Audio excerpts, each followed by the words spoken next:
बच्चे आज हम कर रहे हैं स्टार्ट एक नया चैप्टर जिसका नाम है रूरल डेवलपमेंट। क्या नाम है? Rural development. देखो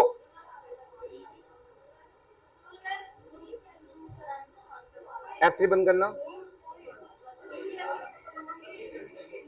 चलिए, रूरल डेवलपमेंट में हम ना रूरल एरिया के बारे में पढ़ने वाले हैं और इसके अंदर एक दो क्वेश्चन ऐसे हैं जो बोर्ड में रिपीटली आए हैं बार बार बार। एक क्वेश्चन है एग्रीकल्चर मार्केटिंग, आगे जाके क्वेश्चन आएगा ऐसा। तो चलिए सबसे पहले टॉपिक स्टार्ट करते हैं। रूरल डेवलपमेंट में क्या आता है? रूरल डेवलपमेंट मतलब कि गांव के एरिया जितने भी हैं कॉन्टिन्यूसली उनका प्रोग्रेस होना चाहिए किसी भी वे में। अब वो क्या क्या वे हैं, क्या क्या तरीके हैं जिससे प्रोग्रेस होता है, वो सब हम नेक्स्ट टॉपिक पढ़ने वाले हैं। रूरल डेवलपमेंट का मतलब होता है कि गांव के एरिया हो डेवलप्ड किस वे से होगा, वो एक पहला टॉपिक है हमारे इस चैप्टर का। तो प्रोसेस ऑफ रूरल डेवलपमेंट, गांव के एरिया डेवलप कैसे होंगे? सबसे पहले किससे होंगे develop? Development of human resources. क्या आप ह्यूमन रिसोर्सेज के बारे में जानते हैं क्या होता है? 18 के ऊपर जितने भी लोग हैं जो काम करने लायक हैं और काम करना चाहते हैं, उन सभी को हम ह्यूमन रिसोर्सेज कहते हैं। क्या कहते हैं? Human resources. अंदर अंदर घुस जाओ, चलिए। नहीं, ह्यूमन रिसोर्सेज क्या होता है? जैसे मैं अभी आपके सामने जो खड़ा हूं ना, तो मैं भी एक ह्यूमन रिसोर्सेज में आता हूं। ह्यूमन रिसोर्सेज मतलब वो रिसोर्सेज जिसका हम यूज करते हैं प्रोडक्शन प्रोसेस में। अगर आप कोई फैक्ट्री ओपन कर रहे हो और आपको पता है कि यार मैं जितना भी रॉ मटेरियल लगा दूं या मशीन लगा दूं, जब तक आपके पास लेबर नहीं होगा तो कोई भी काम नहीं होने वाला। और आप कह रहे हो कि लेबर नहीं लगाऊंगा, मैं खुद लगाऊंगा, तो आप भी एक कौन हो? ह्यूमन रिसोर्सेज में ही आते हो। तो ह्यूमन रिसोर्सेज बहुत जरूरी है किसी चीज को प्रोडक्शन को बढ़ाने के लिए, करने के लिए। लेकिन जो गांव के ह्यूमन रिसोर्सेज हैं, जो वर्कर्स हैं, जो लेबर हैं, उनका डेवलपमेंट करने से आपके गांव का डेवलपमेंट हो ही जाएगा, रूरल एरिया का डेवलपमेंट हो ही जाएगा। ठीक है, तो यहाँ पे कुछ बातें लिखी हैं। The quality of human resources need to improve through following measures. कुछ इस मेजर से हम गांव के एरिया के ह्यूमन रिसोर्सेज के में इंप्रूवमेंट ला सकते हैं। पहला, प्रॉपर अटेंशन टू लिटरेसी। जैसे हमने पढ़ा हुआ है प्रीवियस चैप्टर में कि लिटरेट जो वर्कर होता है वो ज्यादा अच्छे से काम कर पाता है इलिटरेट वर्कर से। तो हमें ना उन वर्कर्स के लिटरेसी पे ध्यान देना है, एजुकेशन पे ध्यान देना है और स्किल डेवलपमेंट पे ध्यान देना है।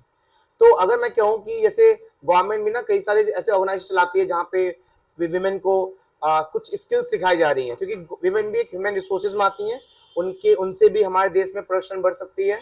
तो इसलिए गवर्नमेंट उनको कुछ स्किल्स प्रोवाइड कर रही है ना। तो सिंपल सी बात है, यहाँ पे स्किल डेवलपमेंट के लिए गवर्नमेंट काम करेगी और ये एक मेजर है किसके लिए? ह्यूमन रिसोर्सेज को डेवलप करने के लिए। दूसरा क्या है? Better health facility for the physical growth. हर साल की ग्रोथ के लिए हेल्थ फैसिलिटी भी होना बहुत जरूरी है गांव के एरिया में। तो गांव के एरिया के जो ह्यूमन रिसोर्सेज हैं उनको अगर बेहतर करोगे तो रूरल डेवलपमेंट होगा ही होगा। और उनको बेहतर करने के लिए दो तरीके हैं, हेल्थ, लिटरेसी, एजुकेशन, और लास्ट क्या है? Skill development. ठीक है, दूसरा क्या मेजर्स है, क्या प्रोसेस है रूरल डेवलपमेंट का? Development of infrastructure. देखो एक बहुत अच्छी चीज बताता हूँ। मान लो कि आप अपने गांव में कुछ प्रोडक्शन करना चाहते हो, या फिर एग्रीकल्चर एक्टिविटी या non agriculture activity. Agriculture activity जैसे खेती बाड़ी, नॉन एग्रीकल्चर एक्टिविटी मतलब बहुत सारे उसके अलावा जो भी काम होते हैं। लेकिन अगर आपके गांव तक रास्ते बेकार हैं या लाइट नहीं पहुंची हुई, अभी तक पानी की फैसिलिटी आपके पास नहीं पहुंची गई है, तो आप अपना प्रोडक्शन अच्छे से नहीं कर पाओगे। कर पाओगे क्या? तो गांव का डेवलपमेंट तभी होगा जब वहां पे एक अच्छा इंफ्रास्ट्रक्चर होगा। वहां का जो बेसिक इंफ्रास्ट्रक्चर है वो वहां उनके पास होना चाहिए।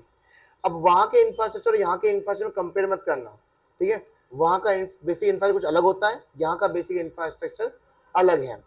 लेकिन वहां का बेसिक इंफ्रास्ट्रक्चर उनके यहाँ उनको मिल जाता है तो वो प्रोग्रेस होगा ही होगा गांव का एरिया।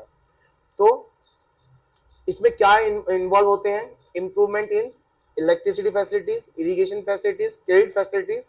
ये क्रेडिट बहुत इंपॉर्टेंट है, आगे पढ़ोगे इसके आगे। क्रेडिट फैसिलिटी मतलब लोन फैसिलिटी। गांव के लोग क्या करते हैं? गांव के लैंडलॉर्ड से, रिच लैंडलॉर्ड से या जमींदार से लोन लेते हैं हैवी इंटरेस्ट रेट पर, क्योंकि उनके आसपास बैंक नहीं है। लेकिन अगर बैंक की फैसिलिटी वहां पहुंचे तो वो लोन कहाँ से लेंगे, बैंकों से लेंगे। तो बैंक भी वहां का एक बेसिक इंफ्रास्ट्रक्चर में आ जाता है। तो इंप्रूवमेंट होना चाहिए इलेक्ट्रिसिटी में, इरिगेशन फैसिलिटी मतलब पानी की फैसिलिटी, क्रेडिट फैसिलिटी और marketing marketing and transport facility. आपको ट्रांसपोर्ट फैसिलिटी समझ में आ गया होगा, मतलब रोड वगैरह सही होने चाहिए वहां पे। लेकिन ये मार्केटिंग फैसिलिटी क्या है, वो बता सकता है मुझे मार्केटिंग फैसिलिटी क्या है यहाँ पे? देखो बच्चों बताता हूँ, मार्केटिंग फैसिलिटी मतलब जैसे मान लो तुम सारे किसान हो, लेकिन तुम्हें यही नहीं पता कि तुमने जो प्रोडक्ट बनाया है, प्रोड्यूस किया है, उसका प्राइस क्या है मार्केट में। अगर आपके प्राइस मान लो 20 रुपए किलो चल रहा है और आपको कोई 5 रुपए किलो दे दे तो नुकसान नहीं हो जाएगा आपका? क्या कभी डेवलप हो पाओगे, अपने एरिया को डेवलप कर पाओगे? नहीं हो पाएगा। तो मार्केटिंग में क्या आता है कि आपको नॉलेज होनी चाहिए पूरी मार्केट की, कि आपका प्रोडक्ट मार्केट में क्या प्राइस चल रहा है, आपके प्रोडक्ट की क्वालिटी क्या है, आपका प्रोडक्ट में कैसे ब्रांडिंग होगा, कहाँ बिकेगा, कैसे बिकेगा, हर एक चीज की नॉलेज किसमें आती है, मार्केटिंग में आती है। और गांव के एरिया में ज्यादातर मेन काम तो क्या होता है, खेती बाड़ी होती है ना। तो फिर से एक बार, गांव का इंफ्रास्ट्रक्चर डेवलप होगा तो रूरल डेवलपमेंट होना ही होना है। और उस इंफ्रास्ट्रक्चर में क्या क्या आता है, इलेक्ट्रिसिटी, इरिगेशन, क्रेडिट और मार्केटिंग एंड ट्रांसपोर्ट फैसिलिटी। और एक चीज लिखा हुआ है, better facilities for agriculture research and extension and information dissemination. देखो अब इसमें क्या लिखा है ना, इसमें क्या होता है, जैसे मान लो आप गांव के एरिया में रहते हो, आप किसान हो, लेकिन आपको यही नहीं पता कि आपकी मिट्टी में अच्छी फसल किस चीज की हो सकती है। तो ऐसे में ना अभी कुछ 15-20 साल से हर संडे को गांव में, जो गांव के स्कूल होते हैं ना, वहां पे किसानों की क्लास लगती है और उन्हें ये बताया जाता है कि आपकी मिट्टी में क्या उगाने से अच्छा प्रोडक्शन होगा। और वो क्या चीज हो रही है वहां पे, एग्रीकल्चर रिसर्च हो रहा है वहां पे, है ना। तो ये वो फैसिलिटी है। इससे क्या होगा, कोई फायदा होगा क्या? इससे फायदा होगा। इससे क्या फायदा होगा, किसान को पता चलेगा कि मुझे क्या उगाना चाहिए, वो वही उगाएगा, एक सही क्वांटिटी में उगाएगा, सही रॉ मटेरियल लगाएगा और उसकी फसल अच्छी होगी, मार्केटिंग भी अच्छी, अगर उसे मिल जाए सब कुछ तो उसकी इनकम बढ़ेगी, उसकी इनकम बढ़ेगी तो पूरे एरिया की इनकम बढ़ेगी और साथ साथ पूरा रूरल डेवलपमेंट होना ही होना है। तो ये आता है बच्चों रूरल डेवलपमेंट में करने का दूसरा प्रोसेस, डेवलपमेंट ऑफ इंफ्रास्ट्रक्चर। तीसरा है लैंड रिफॉर्म। जमीन से रिलेटेड कोई भी प्रॉब्लम चल रही हो तो उसको तुरंत सही करना चाहिए।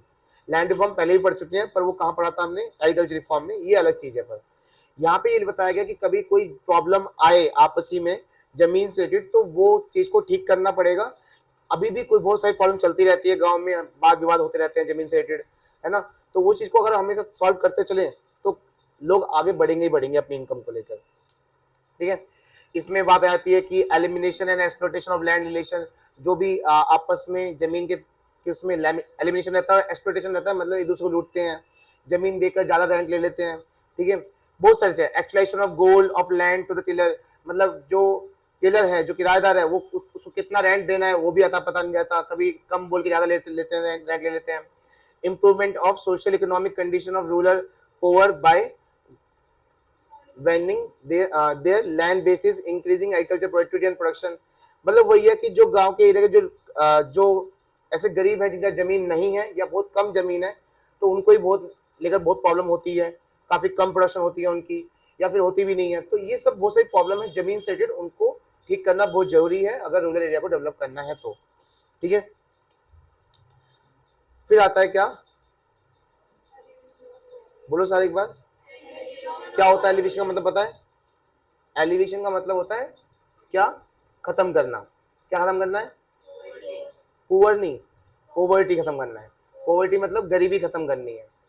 गांव के एरिया के गरीबी जो है उसे खत्म करनी है। अगर वो खत्म हो गया, गरीबी खत्म कैसे होगी, ज्यादा इनकम कमाकर, और ज्यादा इनकम कमाएंगे तो लोग डेवलपमेंट हो ही नहीं होने, फिर तो वो पूरा एरिया डेवलपमेंट हो जाएगा। पोवर्टी कम कैसे होगी, खत्म कैसे होगी?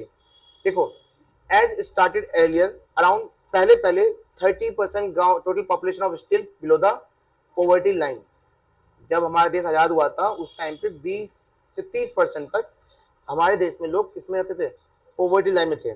सो there is a serious need to taking serious step for the elevation of poverty. इसलिए बहुत जरूरी हो गया कि हमें एक बहुत इंपॉर्टेंट स्टेप लेना था पोवर्टी को कम करने के लिए, and bringing significant improvement in living condition of weaker section, जो वीकर सेक्शन है, उनके इम्प्रूवमेंट के लिए कुछ ना कुछ हमें करना पड़ेगा, और करा भी था गवर्नमेंट ने। जैसे राशन प्रोवाइड करती है और पैसे भी प्रोवाइड करती है हमारे गांव के जो वीमेन होती हैं, है ना। बहुत सारी चीजें गवर्नमेंट करती रहती है ताकि ये पॉवर्टी लाइन से बाहर आए और इन कंडीशन थोड़ी इंप्रूवमेंट हो। ठीक है, चलिए, तो 4 पॉइंट हो गए बच्चों डेवलपमेंट के। अब 5वां पॉइंट है आपका development of productive resources of each locality to enhance opportunities of employment. वैसे यहाँ पे बात की गई है ईच लोकेलिटी का मतलब यहाँ पर है कि गांव में ना हर कोई खेती बाड़ी नहीं करता, कोई खेती बाड़ी से अलग भी काम करते हैं। जैसे कोई पशुपालन करता है, मतलब जानवर पालता है, कोई किसी का काम डेयरी का होता है, किसी का फिशरिंग का होता है। तो एग्रीकल्चर के अलावा कई सारे अलग अलग काम भी होते हैं। खाली एग्रीकल्चर के इंप्रूवमेंट से रूरल डेवलपमेंट नहीं होने वाला, इन सबको भी डेवलप करना ही पड़ेगा। ठीक है, जो अलग से काम नॉन एग्रीकल्चर काम कर रहे हैं। ठीक है, तो इन सबको भी अगर हम इंप्रूवमेंट करते हैं तो हमारा देश डेवलपमेंट, हमारा रूरल डेवलपमेंट होना ही होना है। ठीक है, चलिए बच्चों, ये टॉपिक आपका खत्म हो गया। कौन टॉपिक था हमारा? टॉपिक का नाम क्या था? प्रोसेस ऑफ रूरल डेवलपमेंट, कि रूरल डेवलपमेंट का प्रोसेस क्या है, किस तरीके से रूरल डेवलपमेंट होगा। अब आता है क्या? रूरल क्रेडिट, नया टॉपिक है। इसको ना नए पार्ट में कर लेते हैं इसको।